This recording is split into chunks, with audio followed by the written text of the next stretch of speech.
día más, con la gracia del Señor, proseguimos el comentario del Catecismo de nuestra Madre, la Iglesia. Y buenos días, ¿con quién hablamos? Hola, buenos días, monseñor. Soy Paqui de Alicante. Adelante, Paqui. Gracias. Muy bien. Me pregunto, padre, si el crecimiento abundante del trigo puede, hasta cierta medida, impedir, o sea, ahogar el crecimiento de la cizaña, por mucho que el Satanás siembre. Bueno, vamos a ver. Es verdad que no plantea así en la parábola, la cuestión. La verdad es que incluso tanto en esa parábola como cuando dice una parte de la semilla cayó a la vera del camino, otra parte cayó en terreno pedregoso, otra parte cayó entre zarzas, y cuando dice el trigo creció y las zarzas también crecieron, y claro, al final las zarzas se comían al trigo, ¿no? Es decir, yo diría que no, el crecimiento del trigo no puede ahogar por sí mismo al crecimiento de la cizaña. Es decir, no basta con que nosotros, haciendo obras buenas, obviamente es necesario hacerlas, ¿no? Podamos, haciendo obras buenas, vencer al mal, sino que hace falta también una acción directa de Dios para vencer al maligno. O sea, nosotros, obrando el bien únicamente, no seríamos capaces de arrancar de cuajo la cizaña. Por lo menos esa sería la explicación que yo me atrevería a hacer, ¿no? Aparte de obrar el bien, Dios también nos tiene que dar la gracia de sanar las raíces del mal. Y ahí está el sacramento del perdón, y ahí está, pues, todos los medios por los que Cristo vence a Satanás, ¿no? Pero obviamente también es verdad lo que dice el oyente, que en la medida en que el trigo crezca con más fuerza, tendrá menos fuerza la cizaña. La cizaña crece mucho más fácil en un campo en el que el trigo es muy bajito y débil. Si el trigo es muy alto y no deja entrar la luz para que la cizaña crezca, pues será así. Yo creo que sería la contestación que le daría. Hace falta una acción directa de Dios, ¿no?, para arrancar de raíz la cizaña, pero es verdad que en la medida en que el trigo crezca con fuerza, la cizaña cada vez será más débil. Damos paso a un siguiente oyente. Buenos días. Buenos días. Sí, adelante. Les Me llamo Antonio, llamo desde Mallorca. Primero, voy a hacer muy rapidito porque hay muchos oyentes que quieran intervenir. Primero, el otro día lo estuve escuchando, lo escucho casi cada día porque estoy convaleciente de una operación de cáncer y por lo menos lo escucho a ustedes. Sobre los santos, ¿se puede adorar o no adorar a un santo? Segundo, Dios no nos puede abandonar jamás porque estamos, según he entendido yo, por mi enfermedad y por muchas cosas, en la propia gestación de su propia creación. Y tercero, la diferencia de la Iglesia Católica con las demás iglesias, que yo he estado en varias, está en los sacramentos. Si dejamos los sacramentos, perdemos la escalera de llegar a Dios. Gracias, buenos días. De acuerdo. Vamos a ver. Nosotros no utilizamos la palabra, la expresión de adorar a los santos. Solamente a Dios se le adora. Solamente Dios debe de ser adorado. Las criaturas humanas no pueden ni deben de ser adoradas. Ni siquiera la Virgen María. Nosotros no adoramos a la Virgen María. Otra cosa es que utilicemos a veces la palabra adorar en un sentido simbólico. Ay, te adoro, cariño. Bueno, pues bien, pues uno le dice a su esposa te adoro, cariño, pero bueno, pues se lo dirá en un sentido, pues ya nos damos cuenta, metafórico. Pero nosotros la palabra adorar únicamente hemos de referírsela a Dios. A Dios. A los santos les veneramos a los santos, etcétera, pero es distinto. El culto de adoración solamente se refiere a Dios. Lo que ha referido con respecto a los sacramentos es cierto, es decir, uno de los indicios de distinguir la auténtica Iglesia de Jesucristo es aquella que conserva la plenitud de los 7 sacramentos. Las distintas fracturas que se han ido produciendo, ¿no?, en la historia, pues por ejemplo, pues con la Reforma Protestante, etcétera, han solido ir dejando sacramentos por el camino. Cuando Lutero empieza a decir cuáles son los sacramentos que tienen que permanecer, etcétera, corta con otros sacramentos, ¿no?, y se queda en el fondo se queda pues con el bautismo y con la Eucaristía. y los demás no los reconoce como sacramentos, ¿no?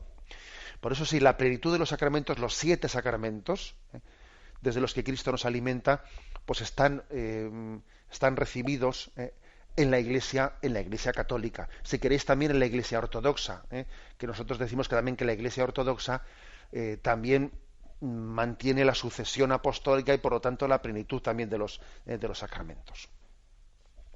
Damos paso a un siguiente oyente. Buenos días. Sí, buenos días. A ver, me parece que hay uno. Buenos días. Días.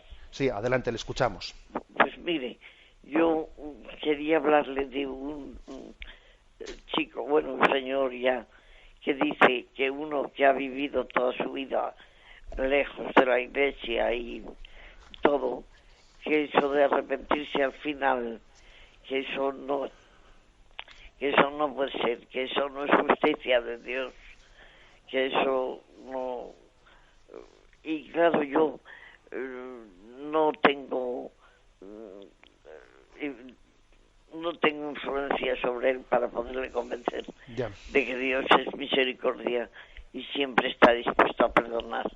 Y entonces le agradecería si sabe de algún libro o algo en el cual él pudiera darse cuenta de que Dios es el que es, que no puede negarse a sí mismo, como ha dicho Monseñor, y que siempre está dispuesto a perdonar, haya hecho a la persona lo que haya hecho. Porque él dice, uno que ha sido toda la vida un sinvergüenza y un bandido, eso de decir al final se arrepiente y tal, todo eso no.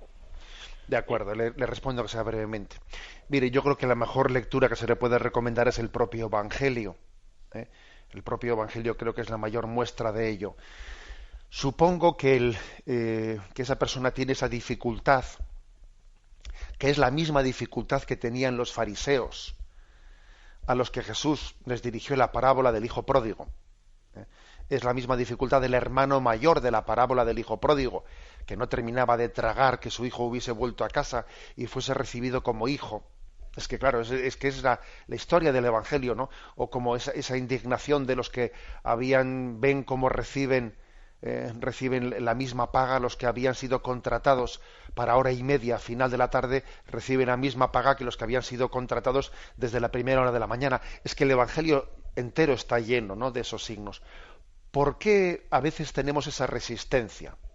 Primero porque, sobre todo lo principal, ¿no?, porque no terminamos de convencernos de que la salvación de Dios es gratuita. Tan gratuita es la salvación de Dios para el que lleva trabajando desde las 9 de la mañana como para el que trabajó una hora al final de la tarde. Igual de gratuita es para los dos. Igual de gratuita es para el hijo mayor de la parábola del hijo pródigo que para el hijo que marchó de casa. O sea, el amor de Dios es gratuito para todos. Ninguno de nosotros podemos, por portarnos bien, ganar o tener derecho a la salvación del cielo. La salvación del cielo es algo que está infinitamente por encima de los méritos nuestros, aunque no hubiésemos roto un plato en nuestra vida. Es verdad que Dios nos pide que hagamos obras buenas, pero no pensemos que las obras buenas pueden comprar la salvación. Hacer obras buenas es importante para abrirse al don de la salvación, pero el don de la salvación no puede ser comprado por el hombre. Como si yo digo, te doy tantas obras buenas y a cambio recibo el cielo. Que no, hombre, que no. Siempre es gratuito. Y eso nos cuesta entenderlo. Y luego también creo que suele dificultar el hecho de que a veces uno se piensa que el arrepentimiento final se programa, ¿no? Es decir, yo voy a estar toda mi vida aquí de cachondeo, como se dice, y al final, cuando ya note que me queda poco, ya programaré un arrepentimiento de conveniencia. No, eso no es un arrepentimiento verdadero. O sea, no nos pensemos que el buen ladrón es el que dice, bueno, yo voy a estar toda la vida robando y luego al final ya haré un paripé de que me convierto. Bien, esa persona si hace un paripé, si ha estado como diciendo, yo ahora hago el mal y luego paso por donde tenga que pasar a última hora, esa persona no se ha arrepentido verdaderamente. Una cosa es arrepentirse y otra cosa es jugar al falso arrepentimiento. Que eso Dios sabrá distinguirlo perfectamente. Y bueno, en resumen, yo hablaría del buen ladrón como la imagen de ese arrepentimiento, ¿no? De ese arrepentimiento último. Y creo que a todos nos conviene proclamar ese don de Dios de estar dispuesto hasta última hora a acogernos. A todos nos conviene. También a su amigo, a ese que se resiste a decirlo, también a él le conviene.